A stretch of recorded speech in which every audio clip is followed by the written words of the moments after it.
Meu nome é Thiago, tenho 25 anos. Nasci no Rio de Janeiro, na comunidade da Rocinha. Meu pai é negro e minha mãe é branca. Estudo numa universidade pública e gratuita. Entrei lá pelo sistema de cotas. Por que eu estou contando tudo isso? Porque eu, você e muitos outros estamos, até hoje, procurando a liberdade. E nessa busca, é com ele que eu vou dialogar.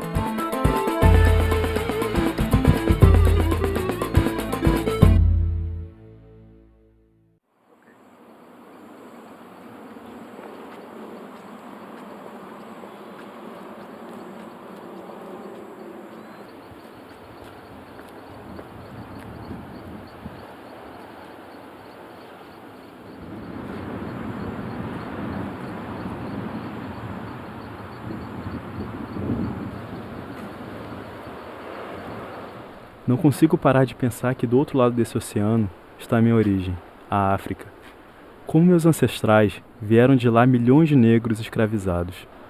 Por que esse homem branco, nascido em berço aristocrático, resolveu dedicar a vida a essa causa? Qual era o seu objetivo nisso tudo? Tudo, absolutamente tudo que existe no país, não passa de uma doação gratuita da raça que trabalha a que faz trabalhar. Por esse sacrifício sem número, por esses sofrimentos, a raça negra fundou, para outros, uma pátria que ela pode, com muito mais direito, chamar de sua.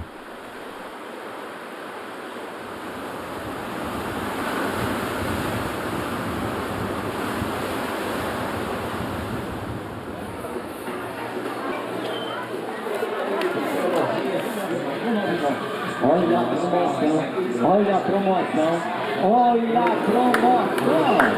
A toalha de banho de 15,99 é R$1,99. Era R$5,99, passado era. E o presente agora é aqui, ó. R$1,99, isso é o presente. R$1,99.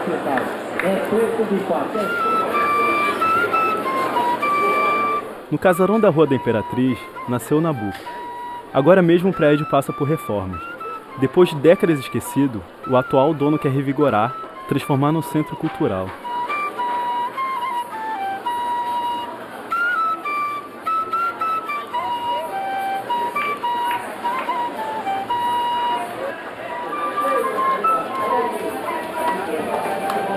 Olha só que maravilha! A loja da mulher está botando super ofertas e promoções. Ele nasce numa família não rica, mas uma família da classe dominante, né? Uma família que convivia então já há gerações com a questão da escravidão, né? Mas ele se forma num período em que a luta anti-escravista é muito forte. Ele acompanha o pai, né, que foi um dos mentores da lei do ventre livre, nas discussões do Conselho de Estado, né? E ele era um cosmopolita, um sujeito antenado com as coisas do seu tempo, que era um tempo anti-escravista.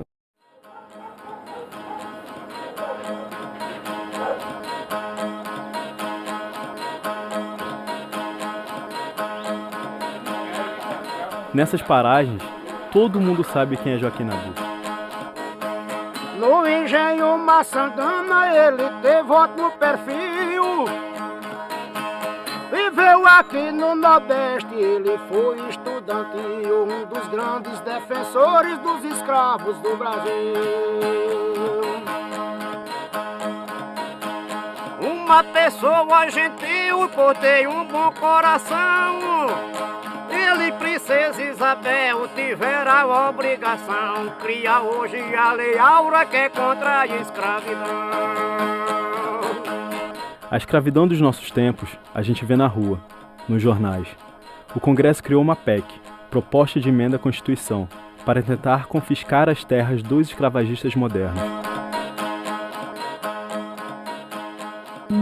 A realidade é um povo, antes escravo do que senhor do vasto território que ocupa, a cujos olhos o trabalho foi sistematicamente aviltado, ao qual se ensinou que a nobreza está em fazer trabalhar, afastado da escola, indiferente a todos os sentimentos, instintos, paixões e necessidades que formam nos habitantes de um mesmo país mais do que uma simples sociedade, uma nação. Nabuco foi um dos primeiros a conceber uma análise bastante aprofundada da formação histórica brasileira. O que é que nós somos, o que é que nós poderemos ser e o que é, sobretudo, o estrago que a escravidão, o regime escravocrata ocasionou no Brasil. Por um lado, ele dizia que contaminava o senhor e contaminava o escravo. Era uma relação, como eu disse, estragada. Relação ainda política e social, ainda estragada no Brasil de hoje. O movimento abolicionista no Brasil foi muito lento e muito tardio. Inclusive, um dos argumentos que as pessoas usavam era essa: nós vamos ser o último país cristão ocidental a ter escravidão. O problema da abolição é um problema central para a formação da nação brasileira. Ele retomava José Bonifácio e falava isso: olha, sem isso nós não construiremos aqui uma nação, uma cidadania. O país não tem futuro sem se estar aqui dentro da escravidão, porque ela atinge todas as camadas da sociedade brasileira, do alto a baixo.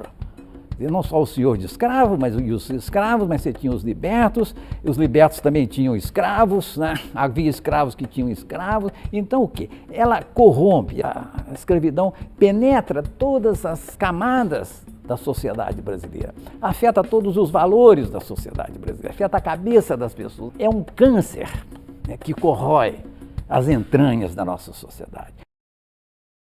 A minha infância foi feliz. É curioso como Nabucco jamais tirou da cabeça os primeiros 8 anos da vida dele e falava desse tempo frequentemente, como se estivesse recente na memória.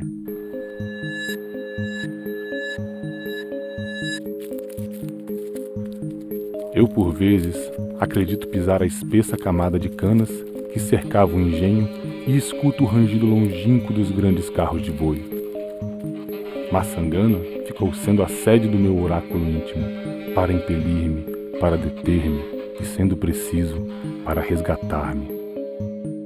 A voz, o frêmito sagrado, viria sempre de lá.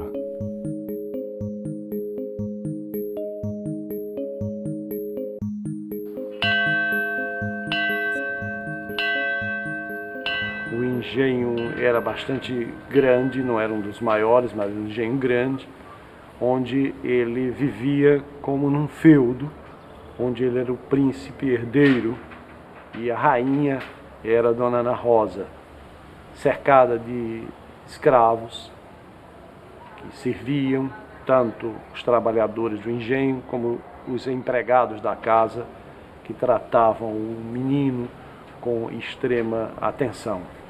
E a Ana Rosa era inteiramente apaixonada pelo menino, que certamente era um menino muito inteligente, vivaz, né?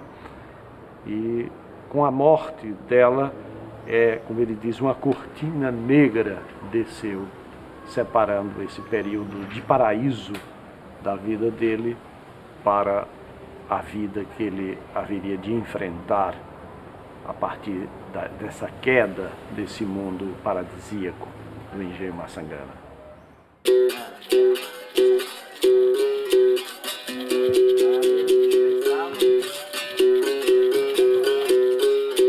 A prática da capoeira era crime até 1937. Hoje é resgate. Aqui em Recife virou projeto social feito por gente simples, que batalha sozinha, com os próprios recursos. Assim eu conheci o garçom Obério José da Silva, que no sábado de manhã é o mestre Ibero. A escravidão está aí na nossa cara, está até pior. A gente faz capoeira para se libertar. A capoeira nunca se uniu com política, a capoeira nunca se uniu com polícia. A capoeira nunca se uniu a nada que podia ser repressão. Entendeu? É liberdade, vai ser liberdade, a luta de liberdade até hoje, seja qualquer escravidão, ela vai estar sempre contra. É através da cultura que a gente consegue se libertar de verdade. Até morrer eu tenho esperança. A escravidão procurou, por todos os meios, confundir-se com o país. E na imaginação de muita gente o conseguiu.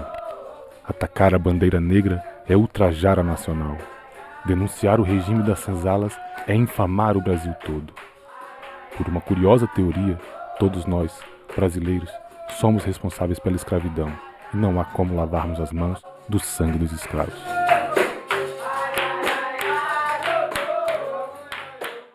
A grande luta contra a escravidão foi feita pelos escravos, no cotidiano, na resistência cotidiana.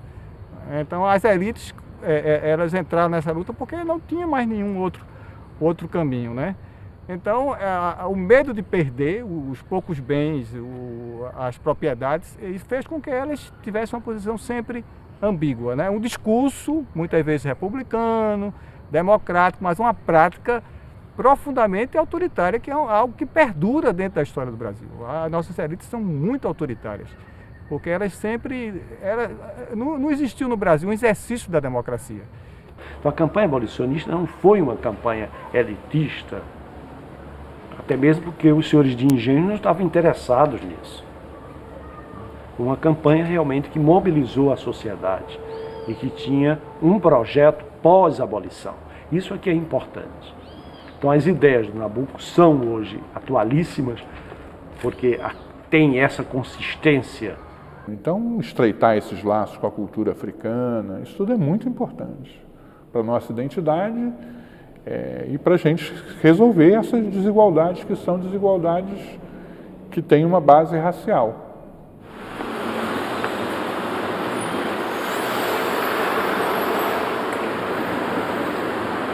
No Colégio Pedro II do século XIX, havia poucos alunos negros, mas eles estavam ali. Joaquim Nabuco fez o curso completo, né? Um curso de 8 anos, terminando em 1865, quando ele se torna então bacharel em Ciências e Letras. E ele percebia naturalmente que a questão da cidadania estava totalmente relacionada à questão da educação. Então, sejam negros ou brancos, o que fosse, a preocupação dele era que esses jovens também pudessem cursar. A escravidão produz uma aparência ilusória de ordem, bem-estar e riqueza, a qual encobre os abismos de anarquia moral, de miséria e destituição que do norte ao sul margeiam todo o nosso futuro.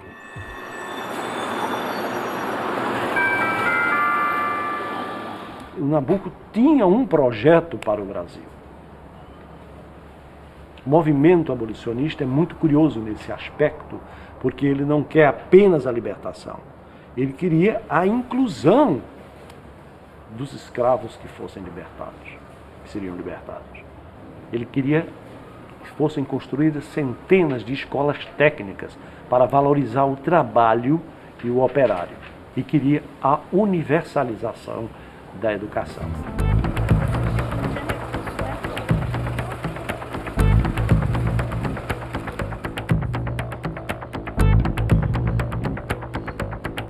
Eu entrei na universidade pelo sistema de cotas. O assunto é polêmico, uma das muitas formas possíveis de compensar um passado de servidão.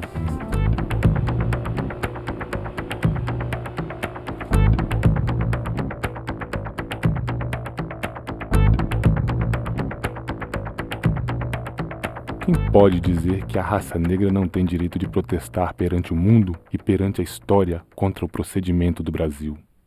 A esse direito de acusação, entretanto, ela própria renunciou. Ela não apela para o mundo, mas tão somente para a generosidade do país que a escravidão lhe deu por pátria. Não é já tempo que os brasileiros prestem ouvidos a esse apelo? Eu entendo o código na seguinte forma. É importante ter médicos negros ou engenheiros negros para se ver como modelo, para ensinar a criançada que seu futuro não se resume em ser um bom jogador de futebol. Aí eu vejo o mérito. Eu não sou contra as cotas, mas não sei se isso seria a compensação que a população precisa. Eu vejo como é importante a cota para, de repente, as pessoas conviverem e verem, né? E o discurso todo que tem, um discurso muito enviesado, quer dizer, discurso que a qualidade, então, do ensino vai cair. Besteira. Você pega a experiência da UERJ, que já tem uma experiência. Hoje o desempenho dos alunos cotistas é superior aos alunos não cotistas.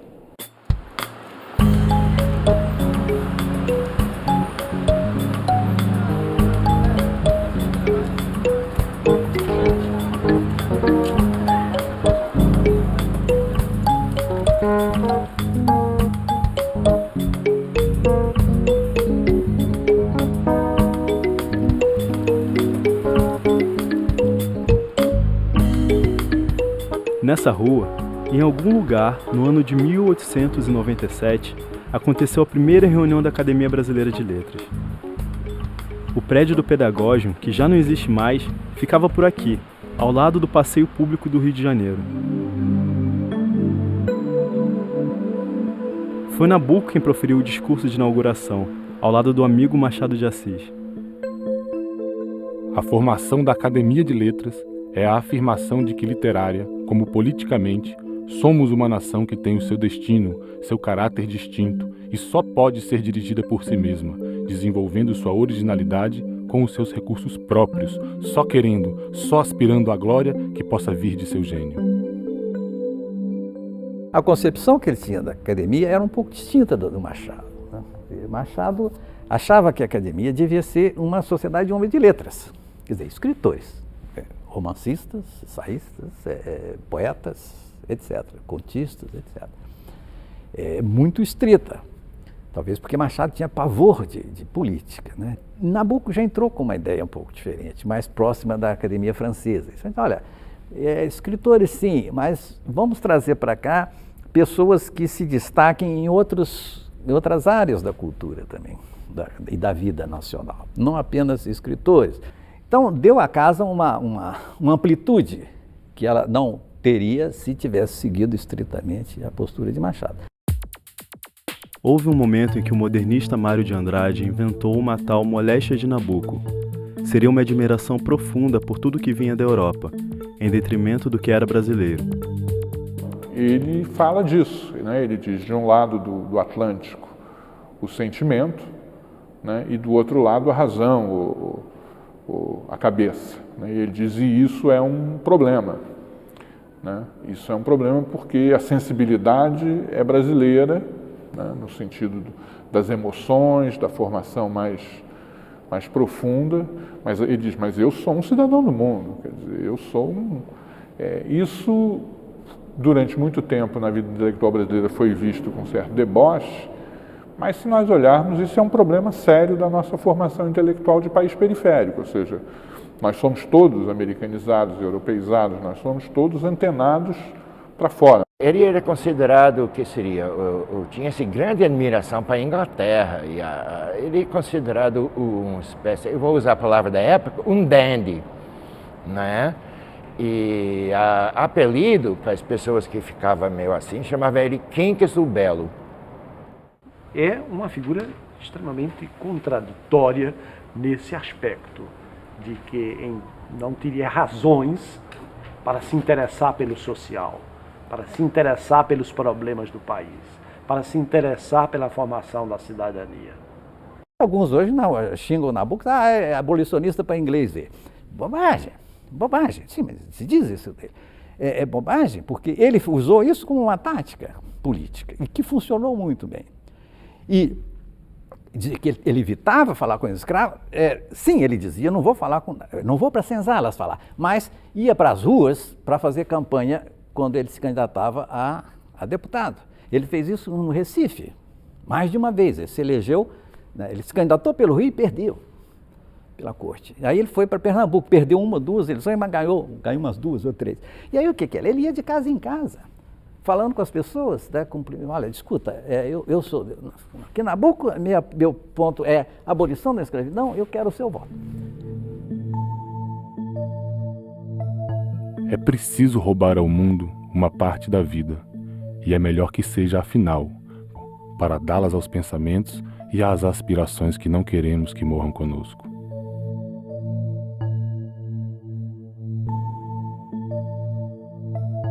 Eu sei.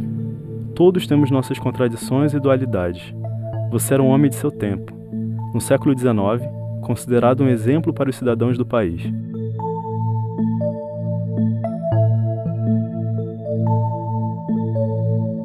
ele foi monarquista e em 1900 ele foi convidado por Rio Branco a serviço de Itamaraty.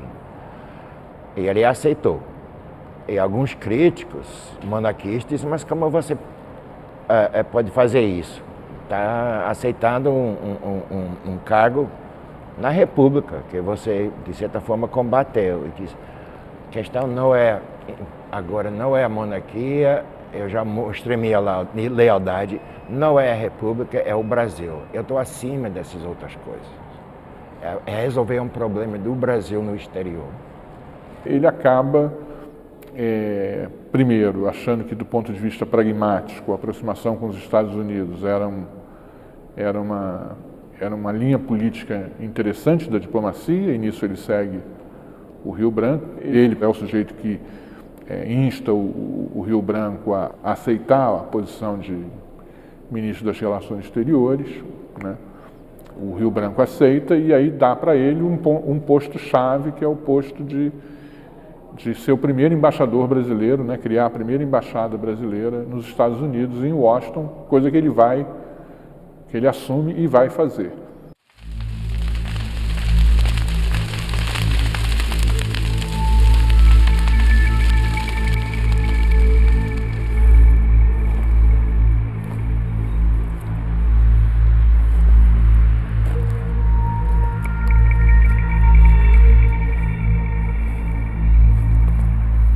Desde tempos ancestrais, o homem usa o fogo para varrer imensidões de terra para plantar ou criar gado.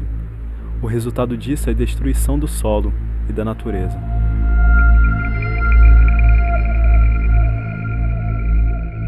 A escravidão explorou a terra sem atenção à localidade, sem reconhecer deveres para com o povo de fora de suas porteiras. Queimou, plantou e abandonou. A população não possui definitivamente o solo.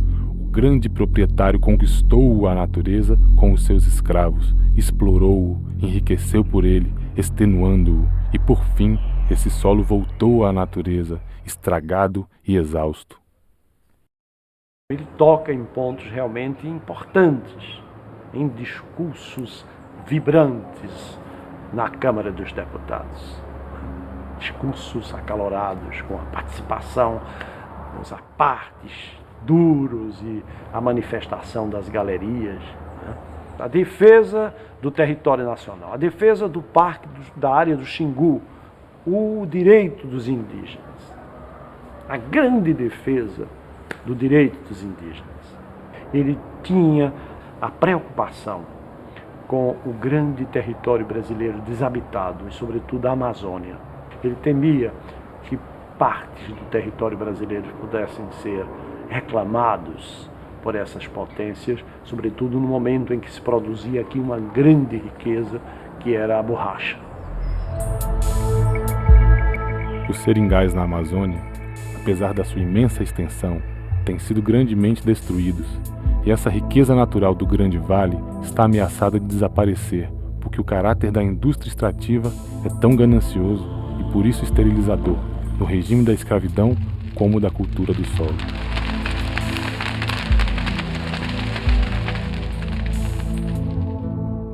A escravidão não prejudicava somente os negros. Era um legado cruel para toda a população brasileira. O trabalhador livre, o camponês, vivia marginalizado. Não conseguia emprego nas grandes fazendas onde imperava a escravidão. A verdade é que as vastas regiões exploradas pela escravidão colonial têm um aspecto único de tristeza e abandono. Não há nelas o consórcio do homem com a terra, as feições da habitação permanente, os sinais de crescimento natural. O passado está aí, visível, não há, porém, prenúncio do futuro. O presente é o definhamento gradual que precede a morte. Entre os milhões de trabalhadores domésticos do Brasil, cerca de 80% não tem carteira assinada. Muitos recebem até meio salário mínimo por mês, e outros tantos vivem quase como escravos, trabalhando em troca de casa e comida.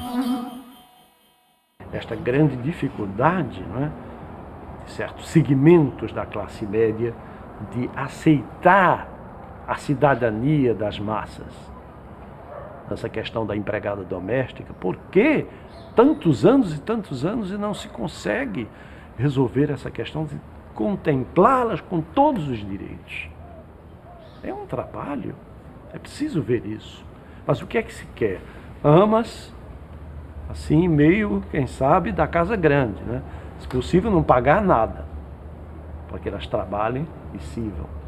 É isso que se pensa.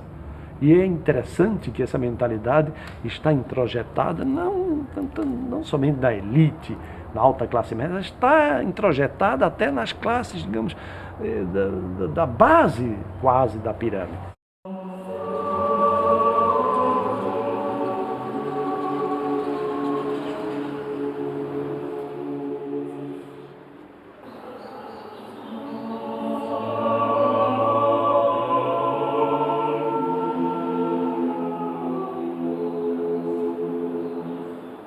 Aqui em Petrópolis descansa um grande amigo. Nabuco sempre acreditou que a monarquia era o melhor sistema de governo para o Brasil. Um de seus argumentos mais fortes era de que essa competição pelo poder não convergia para o crescimento do país, mas sim para interesses próprios.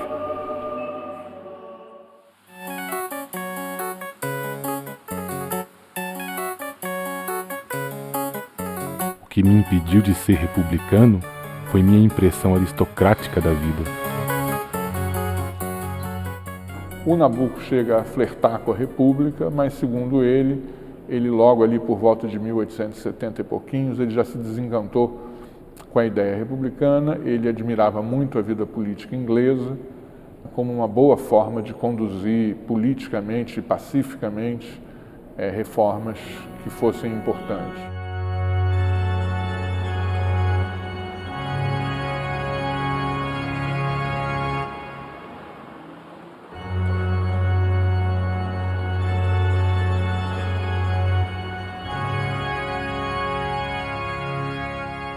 A monarquia constitucional ficava sendo para mim a mais elevada das formas de governo. Esse ideal republicano de um Estado em que todos pudessem competir desde o colégio para a primeira dignidade passava a ser, a meus olhos, uma utopia sem atrativo, o paraíso dos ambiciosos, espécie de hospício em que só se conhece a loucura das grandezas. Vamos colocar assim, talvez não era tanto pró-monarquista, mas muito medo de um poder executivo exacerbado, como existia em outros países da América Latina, né? Ele viu a monarquia como a forma de continuidade e uma influência civilizadora no Brasil, que diferenciava o Brasil de várias crises na Argentina e outros países da América Latina. Ele temia o que ele chamava o processo de sul-americanização do país com a queda da monarquia. O que seria isto? Seria o esfacelamento do território nacional, a criação de repúblicas ou de republiquetas, a partir de pronunciamentos militares ou de caudilhos que instalassem uma república no sul, outra no Amazonas, outra no Nordeste, e acabasse esse grande projeto de grande nação.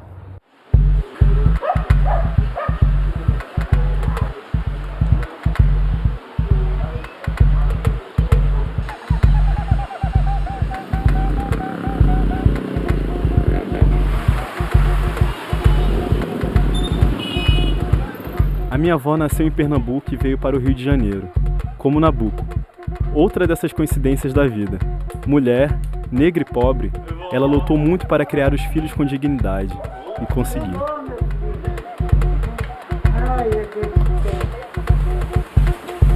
Vozinha,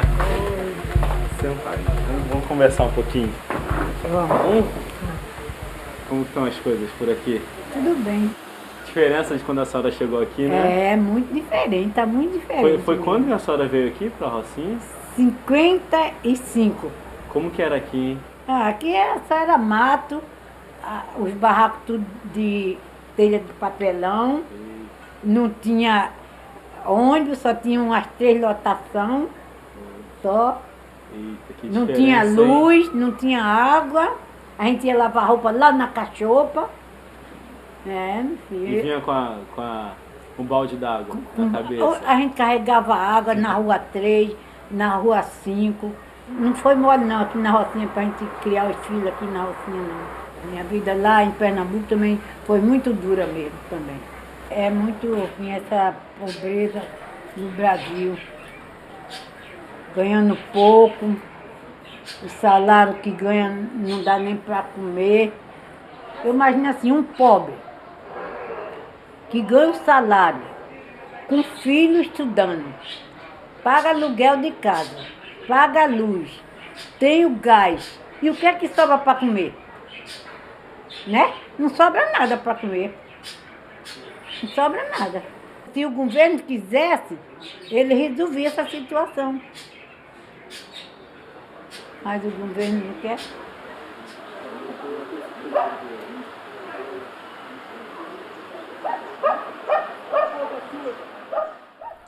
A escravidão permanecerá por muito tempo como a característica nacional do Brasil.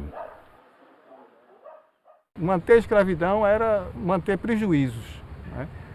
Mas existia um medo político, porque os escravos compunham a maior parte da população, certo? Então o importante era libertar os escravos sem garantir aos escravos direitos políticos. Essa é que era a grande questão, sem garantir a democracia. Por isso que a República no Brasil foi isso que nós conhecemos bem. Então, existia a questão econômica acompanhada da questão política, né? Porque o ideal seria a liberdade, a abolição e a democracia. Mas, infelizmente, isso não ocorreu. O governo republicano simplesmente não fez nada, absolutamente nada, né, em relação aos ex-escravos. Eu costumo comparar isso com a abolição nos Estados Unidos. Porque a abolição nos Estados Unidos custou uma guerra civil, com 300 mil mortos. Houve um esforço grande de criar, por exemplo, escolas, criou-se até uma universidade para os negros. Criou-se a moda americana, isto é, separando, né, mas criou-se uma universidade.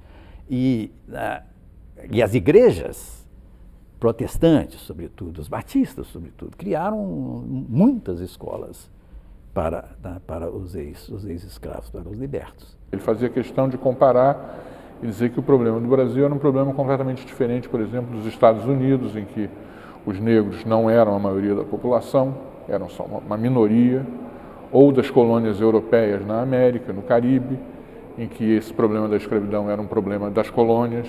Ele dizendo, aqui não, aqui é um problema de todo mundo, a escravidão está em toda parte, a escravidão é um problema nacional. Nas capitais de ruas elegantes e subúrbios aristocráticos, estende-se às portas da cidade o bairro da pobreza com sua linha de cabanas que parecem, no século XIX, residências de animais. Ao lado da velha casa nobre, vê-se o miserável e esquálido antro do africano, como a sombra grotesca dessa riqueza efêmera e do abismo que a atrai.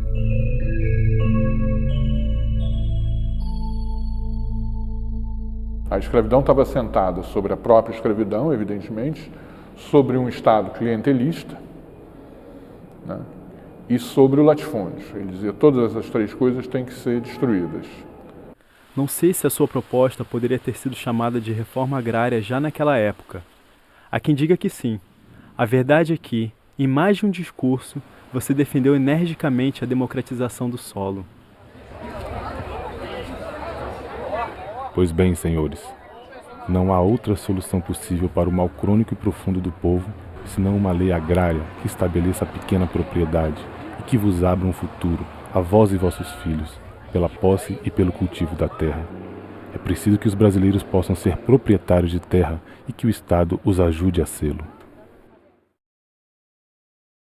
Ele trabalhou muito perto com André Rebouças, né, que era um abolicionista também, aqui do Rio. O Rebouças chamava isso de fazer, né, ele não usava a expressão de reforma agrária, ele falava, introduzia a democracia rural.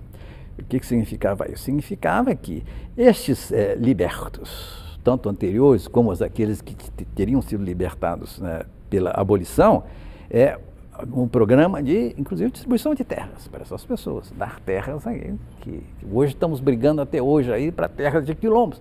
Então era essa uma das propostas que ele e Rebouças tinham, que foi totalmente frustrada, porque aí veio imediatamente, né, pouco mais de um ano depois, veio a proclamação da República. A distribuição de terras era uma bandeira importante para ele, para o Rebouças. Não era exatamente acabar com o latifúndio para eles, não era dividir o latifúndio, não era fazer o que nós entendemos por uma reforma agrária.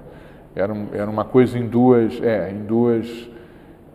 movimentos. Um seria taxar o latifúndio, né, cobrar impostos progressivos sobre as terras dos latifúndios, e outro seria distribuir as terras devolutas, né, para a população pobre, que havia obviamente, muito mais terra devoluta naquela época.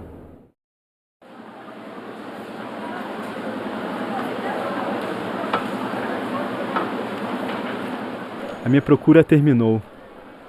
Acho que muito mais que um herói, muito mais que um mito, muito mais que um nome solto na história, o que eu encontrei foi um homem que, acima de todas as suas contradições e virtudes, amava o seu país, que defendeu até o fim os ideais em que acreditava, e acreditou na liberdade, na dele, na minha, na sua, na liberdade de todos nós.